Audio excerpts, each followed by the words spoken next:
Perkenalkan, nama saya Emilia, NIM B10211910998. Baik, saya akan menjawab pertanyaan yang pertama mengenai holistic marketing concept dan perbandingannya bagi konsep-konsep yang lainnya. Holistic marketing concept yaitu pemasaran holistik yang didasarkan pada pengembangan, desain, dan implementasi program, proses, dan aktivitas pemasaran yang saling terkait. Pemasaran holistik mengakui bahwa segala sesuatu itu sangat penting dalam perusahaan dan seringkali diperlukan perspektif yang luas dan terintegrasi. Kemudian yang pertama, saya akan menjelaskan mengenai perbandingan antara holistic marketing concept dengan production concept. Production concept adalah konsumen lebih menyukai produk yang tersedia dan sangat terjangkau, meningkatkan produksi dan distribusi. Kemudian perbandingan yang kedua itu dari holistic marketing concept dengan produk konsep. Produk konsep adalah konsumen lebih menyukai produk yang menawarkan kualitas, performa, dan fitur inovatif, fokus on manufacturing dan means make quality product. Kemudian yang ketiga itu perbandingan antara holistic marketing concept dengan selling concept. Selling concept adalah pertengahan tahun 1920 sampai 1950-an, konsumen akan membeli produk hanya jika perusahaan secara agresif mempromosikan atau menjual distribusi luas the product, fokus menjual produk yang sudah ada, dan means aggressive sales dan promotion. Kemudian yang keempat, perbandingan antara holistic marketing concept dengan marketing concept. Marketing concept adalah mengadopsi fokus pelanggan, berarti komitmen untuk meneliti dan menanggapi kebutuhan pelanggan itu sendiri, berfokus pada kebutuhan atau keinginan pasar sasaran, dan memberikan nilai lebih baik daripada pesaing itu sendiri. Kemudian selanjutnya yang terakhir atau yang kelima, yaitu perbandingan antara holistic concept dengan social marketing. Social marketing concept adalah berfokus pada kebutuhan atau keinginan pasar sasaran dan memberikan nilai yang lebih dari pesaing, serta dapat menentukan lingkungan sesuai dengan kesejahteraan masyarakat dan ketentraman masyarakat itu sendiri. Kemudian nomor 2 yaitu cakupan lingkungan eksternal makro dan cakupan lingkungan eksternal mikro. Baiklah, saya akan menjelaskan yang pertama itu aspek-aspek dari cakupan lingkungan eksternal makro. Yang pertama, aspek demografi. Aspek ini berhubungan dengan kondisi penduduk dilihat dari usia, jenis kelamin, lokasi, dan pekerjaan, persebaran, kepadatan, dan indikator-indikator lainnya. Kondisi demografi sangat mempengaruhi aktivitas pemasaran sebab penduduk adalah pihak langsung yang dilibatkan dalam kegiatan tersebut. Kemudian nomor 2 itu ada aspek ekonomi. Faktor daya beli masyarakat serta tren belanja mempengaruhi lingkungan pemasaran, adanya inflasi, fluktuasi nilai tukar mata uang, naik turunnya pertumbuhan ekonomi, pembangunan daerah, dan sebagainya, yang menjadi faktor-faktor pendorong perubahan aspek ini. Kemudian yang ketiga yaitu aspek sosial budaya atau value, persepsi, serta gaya hidup masyarakat merupakan aspek sosial budaya yang mempengaruhi keputusan konsumsi. Kemudian yang keempat yaitu aspek teknologi. Aspek teknologi di sini, perubahan teknologi harus disikapi dengan open-minded agar perusahaan dapat beradaptasi dengan cepat dan tepat. Kemudian yang kelima itu ada aspek hukum dan politik. Di mana aspek hukum dan politik di sini sangat berkaitan dengan kebijakan pemerintah yang bisa membatasi kegiatan pemasaran, namun juga bisa menjadikan itu sebagai peluang dalam sebuah bisnis. Baik, selanjutnya yaitu cakupan lingkungan eksternal mikro. Adapun aspek-aspeknya, yang pertama yaitu aspek penyedia atau pemasok, di mana di sini pihak ini merupakan lembaga-lembaga atau individu yang menyediakan kebutuhan perusahaan. Nah, khususnya yang berhubungan dengan kegiatan operasional. Kemudian yang selanjutnya yaitu aspek pesaing. Seorang pemasar harus mampu melihat pesaing secara produk yang dihasilkan serta sifatnya. Ada 4 jenis golongan pesaing yang harus diperhatikan. Yang pertama itu produk, barang atau jasa yang sama dan relatif sama. Terus yang kedua, itu ada bergerak di industri yang sama dan juga menyasar target pasaran yang sama. Terus kemudian yang ketiga, perusahaan yang memproduksi barang atau jasa untuk memenuhi kebutuhan serta keinginan konsumen yang sama.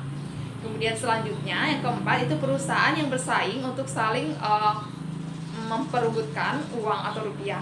Kemudian selanjutnya itu ada aspek pelanggan. Aspek pelanggan di sini adalah konsumen itu sendiri, baik secara individu ataupun kelompok, mereka merupakan pihak-pihak yang menggunakan barang atau jasa dan menciptakan permintaan atau demand di pasar. Kemudian yang terakhir atau yang keempat yaitu aspek perantara. Pihak ini berada di tengah, yakni di antara perusahaan dan konsumennya. Mereka bisa berupa individu ataupun lembaga-lembaga sebagai pedagang besar atau wholesaler, atau perdagangan pengecer yang dampak lingkungan eksternal makro dan mikronya itu bagi organisasi adalah lingkungan eksternal perusahaan karena keduanya saling berkaitan satu sama yang lain. Di lingkungan eksternal makro mencakup menyeluruh ataupun dalam sebuah perusahaan tersebut. Baik, selanjutnya nomor 3 yaitu model perilaku pembelian konsumen. Seperti yang kita lihat pada tabel di sini, ada 3 tabel. Yang pertama, tabel berisikan pemasaran dan rangsangan lain. Kemudian yang kedua, kotak hitam pembelian. Kemudian tabel yang ketiga itu respon pembeli. Untuk rangsangan dan pembelian yang pertama, itu pemasaran, rangsangan lain. Kotak hitam pembeliannya itu karakteristik. Kemudian respon pembelinya itu pilihan produk. Kemudian selanjutnya yang kedua, itu produk ekonomi. Kotak hitam pembeliannya itu pembeli, kemudian respon pembeli itu pemilihan merek. Kemudian yang ketiga, produk price teknologi. Untuk kotak hitam pembeliannya itu proses keputusan, kemudian respon pembeli, pemilihan penyalur. Kemudian yang selanjutnya place politik. Kemudian kotak hitam pembeliannya itu sendiri pembeli. Kemudian untuk respon pembelinya itu waktu pembelian. Kemudian untuk yang terakhir ada promotion budaya. Untuk respon pembelinya sendiri, jumlah pembelian itu sendiri. Baik, selanjutnya saya akan menjelaskan model perilaku pembelian konsumen. Paling sederhana adalah model rangsangan respon. Menurut model ini, rangsangan pemasaran atau product price, place, and promotion, dan kekuatan utama lainnya atau ekonomi, teknologi, politik, dan budaya memasuki kotak hitam konsumen dan menghasilkan respon tertentu. Kemudian setelah berada pada kotak hitam, masukan ini menghasilkan respon pembeli yang dapat diteliti, seperti pilihan produk, pilihan merek, pilihan penyalur, waktu pembelian, dan jumlah pembelian. Contohnya di sini saya mengambil contoh pembelian konsumen, misalnya saat membeli kipas angin, pastinya sebagai konsumen harga tahu harga dan kualitasnya, serta pastinya juga bakal mencari toko yang lebih menjual barang itu lebih murah. Nah, pastinya dengan perbandingan dengan toko satu dengan toko yang lainnya, konsumen sendiri dapat menyadari bahwa toko mana yang lebih menjual kipas angin yang dengan harga relatif murah tetapi dengan kualitasnya yang sama. Selanjutnya nomor 4 yaitu Customer Perceived Value. Customer Perceived Value adalah nilai produk atau jasa yang ada dalam di benak customer. Customer Perceived Value dari seseorang menentukan harga yang dapat diterima oleh seseorang untuk membeli sebuah barang ataupun jasa. Nah, pada umumnya customer tidak mengetahui cost produksi sebenarnya dari sebuah perusahaan atau jasa yang mereka beli. Mereka hanya mempunyai internal feeling mengenai seberapa besar nilai sebuah barang atau jasa yang dibeli oleh mereka. Oleh karena itu, untuk dapat menjual dengan harga yang lebih tinggi atau barang atau jasa yang ditawarkan, customer akan membeli sebuah produk atau jasa yang ditawarkan jika barang tersebut harganya sudah dikeluarkan lebih kecil daripada perceived value dalam benak mereka. Customer akan membeli loyal dalam jika mereka menganggap value yang delivernya lebih daripada perceived value dalam benak mereka.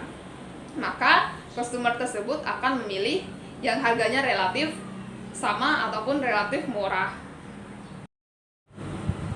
Kemudian berikutnya yaitu faktor-faktor yang menjadi kepuasan konsumen. Yang pertama yaitu adalah kualitas produk.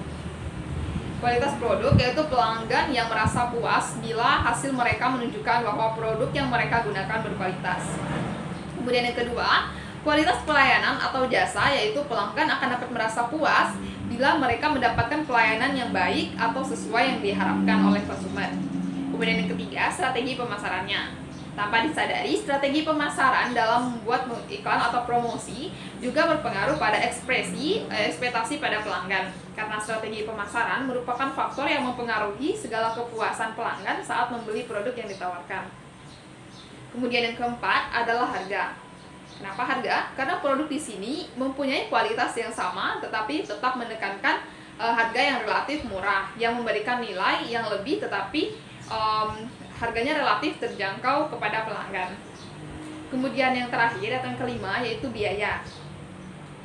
Pelanggan yang tidak perlu mengeluarkan biaya tambahan atau tidak perlu membuang waktu untuk mendapatkan suatu produk atau jasa cenderung puas terhadap produk atau jasa tersebut yang telah ditawarkan kepada konsumen. Baik, selanjutnya untuk nomor 6 yaitu contoh produk yang akan saya ambil sebagai bisnis, yaitu bisnis terarium. Bisnis terarium di sini merupakan bisnis yang memanfaatkan wadah kaca ataupun plastik yang diisi tanah dan dapat dianggap sebagai akuarium tanaman. Bentuk wadah terarium memiliki dua model umum yang terbuka dan tertutup. Kedua model ini disesuaikan untuk jenis tanaman yang berbeda bagi tanaman tropis. Tanaman tropis terarium cocok karena kelembapan yang tercipta dalam wadahnya untuk menyimpulasikan kondisi habitat asalnya. Sedangkan terarium terbuka lebih efektif ditanam pada tumbuhan di iklim yang kering, seperti kaktus. Nah, menurut saya karakteristik yang bernilai dalam suatu produk ini sangat memiliki peluang jual yang besar. Karena sekarang apalagi di kota pasti banyak orang-orang yang tidak memiliki halaman yang sangat luas untuk bercocok tanam di depan. Contohnya menanam bunga hias, menanam obat-obatan dan lain sebagainya. Karena di sini juga tidak mudah ditiru dan sangat kecil kemungkinannya untuk bisa mengikuti ataupun menirukan bisnis tersebut. Nah, karena bisnis seperti ini juga sangat-sangat langka. Nah, kemudian untuk produk ini dapat dikatakan bernilai dan mudah ditiru dan mudah digantikan juga. Apapun bisa dijadikan sebagai bisnis terarium sesuai dengan ide-ide kreatif kita dapat kita jadikan. Tetapi jika untuk bisnisnya untuk sendiri itu dia sangat mempunyai keunikan khusus, contohnya seperti wadah kaca ataupun wadah plastik, dan bisa digantikan dengan wadah lainnya.